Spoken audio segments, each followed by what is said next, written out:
Yes guys, welcome back to another video. Welcome to the George Benson Football Channel. I think we might be allowed to get excited a little bit here because apparently the last thing to be defined between Chelsea and Benfica for the transfer of Enzo Fernandez is how much Chelsea will pay in their first instalment. What a wonderful world we live in. And as much as recently we've been stressed out as Chelsea fans, results have been poor, we've got chaos going on in our minds about where are we going as a football club, is the manager the right guy? One thing I will say, I will never get tired of the excitement about the idea of breaking transfer records. Once again, we did it with Lukaku, we got excited, we got let down. If you are excited that Chelsea are on the verge of signing World Cup winning Argentinian sensation Enzo Fernandez, please hit the like button on today's video. Let me know your thoughts on Enzo Fernandez as a player in the comments down below. In today's Chelsea news video, I want to talk a little bit about Enzo Fernandez, and then we're also going to talk about Chelsea's attempts to hijack Arsenal's bid for Murdryk from Shakhtar Donetsk, the Ukrainian winger who is apparently considered the perfect winger for Chelsea Football Club. But first things first, Rui Costa at Benfica has been the man who Chelsea have needed to persuade financially to be able to lift up the gauntlet, lift up the fence or the metal gates and say, free yourself, Mr. Enzo Fernandez. Go from one Champions League last 16 club to another, although I reckon Benfica have probably got more chance of beating Club Brugge than Chelsea might have against Dortmund at the moment, but that's a whole different story for next month. So, Chelsea, they've been testing Benfica's resolve. We have been offering sums of money in and around the release clause that Enzo Fernandez has in his contract. Benfica have always been pretty coy about this whole transfer thing, saying we're not going to lose him now, we've got a good chance to go far in the Champions League this season. Benfica are having a good year. They obviously did very well in their Champions League group, winning their group, I think they did, or maybe they came second, I can't remember. One of the two, they're in the last bloody 16. But Chelsea have basically come and just used their muscle here. It's like the guy in the gym who pushes 45 kilo dumbbells and you're there trying to do farmer's walks around it and he wants both of them to do his chest and you're just trying to walk around 5 meters up the gym. If you can do that, it's still very impressive. Chelsea have come in and they've just pushed their weight about a little bit here, and Benfica, as they did with João Felix when they said that Atletico Madrid weren't going to buy him, Atletico Madrid come with an astonishing sum of money as a bid, Benfica as a selling club are just like, you know what, we can't really compete with this. So Chelsea, it's being rumoured at the minute, Simon Phillips has only just recently tweeted that the deal could be around £112 million, and based on my calculations that comes to around 127 million euros, as reported here from Jacob Steinberg on Twitter. They would definitely accept a bid of 127 mil from Chelsea, even if paid over 3 installments. Now, I want to give my thoughts on my excitement for this. I think I spoke about it a few days ago. Enzo Fernandez, for me, is the next generation of how midfielders from the past have been and the new modern way of playing football. There are elements to his game of Cesc Fabregas. I think one of the things maybe that he could improve on over the years could be balls over the top, but then again, we don't really have a striker who is doing those kind of runs in behind the defender, so we don't need that at this moment in time. Passing wise, there's a lot of variety in there. He is very good technically in tight spaces, very similar to that of Mateo Kovacic when it comes to dribbling. Passing accuracy stats have been absolutely magnificent at Benfica and for Argentina during the World Cup as well. And I think a lot of what I love about Enzo Fernandez doesn't necessarily come from the stats, but it comes from what we see as a character, as a personality, which at this moment in time, Chelsea have been crying out for personality. We've been crying out for character in the middle of the park, well, anywhere across the field, really. And I think the fact he's only 21, Chelsea are being very bold here. And a lot of people are saying, oh, it's overpriced, you're spending too much money and all this stuff. And I think at the end of the day, I always say the same thing. It's not my money. I might think it's expensive, and I'm sure a lot of you guys do as well. Let me know if you think this is actually a good deal, by the way.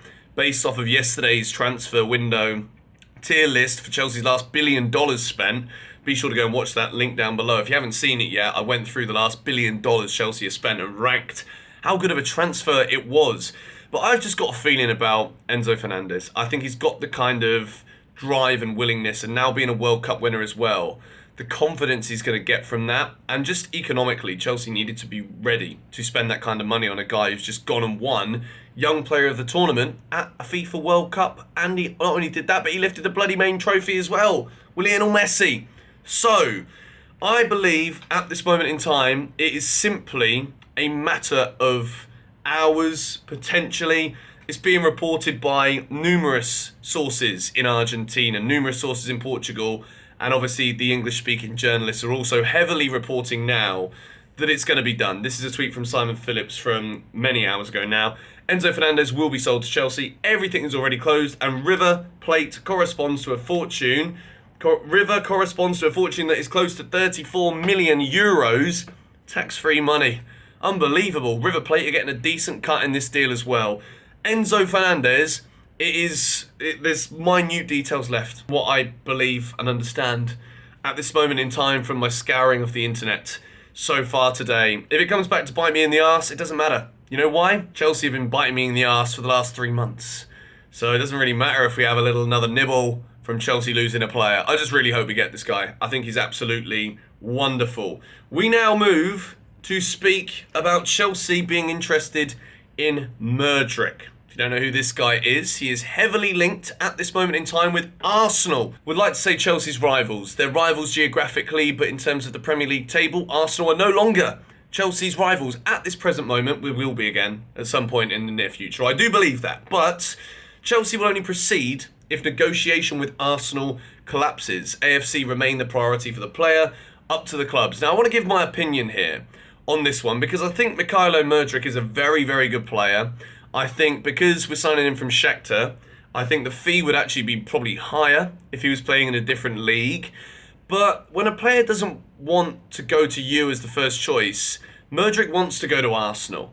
And I think when the player doesn't want to be there and he wants to be at someone else, prime example being Romelu bloody Lukaku, if he doesn't want to be at Chelsea and he wants to sign for Arsenal, there can be numerous reasons behind this. It could be like it's a club he liked when he was a kid. It could be the fact that Arteta has got Arsenal right now as champions-elect, 8 points clear at the top of the Premier League table.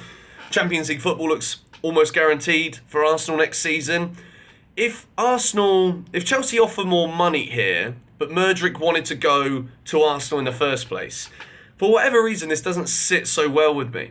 And I think players that don't want to be at your club anymore, whether they're there already or whether it's just about like who offers more money, who are Shakhtar Donetsk willing to go in for. We've seen this from Chelsea as well earlier in the summer. I think there is an element of Chelsea might just be bidding for players that rivals such as Arsenal. We bring it back to Gabriel Jesus.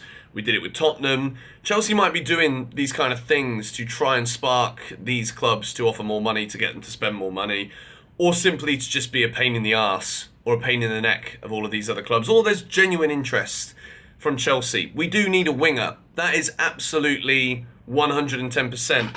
I believe the best winger that Chelsea could sign right now is Rafael Leao. I do know that that is also going to be around another 100 million euros that AC Milan would require and request for Rafael Leao, the Portuguese winger. I think he is the perfect mould for what Chelsea want. We're talking here, he's considered the perfect winger for Chelsea Football Club. But for me, there's no perfect winger who would rather go to Arsenal than go to Chelsea. So I think we should just let Arsenal have him, to be honest. Very, very good, exciting player. And if he does come to Chelsea, I'll back him to the hills. As you guys know, whenever a player signs for us, that's it. If you're playing for Chelsea Football Club, you're wearing that badge. Even if you wanted to play for Arsenal, don't care, mate. Just do the bloody biz, will ya? But anyway, Enzo Fernandez is looking as good as done. Murdryk, Chelsea are knocking on the door of Shakhtar Donetsk. We're going to see how this one in particular plays out over the course of the next few days. I think Arsenal probably, if I was to make a bold prediction, I think Arsenal will probably end up getting their man here in this case. But let's see what Chelsea can do, shall we? As I said at the beginning of the video, if you are not yet subscribed to GBFC, please do so. Hit the like button if you're excited for the pending arrival of Enzo Fernandez from Benfica. And yeah, check out the tier list video of our last $1 billion spent on players, transfers coming in. The link is down below. Come on, you Blues.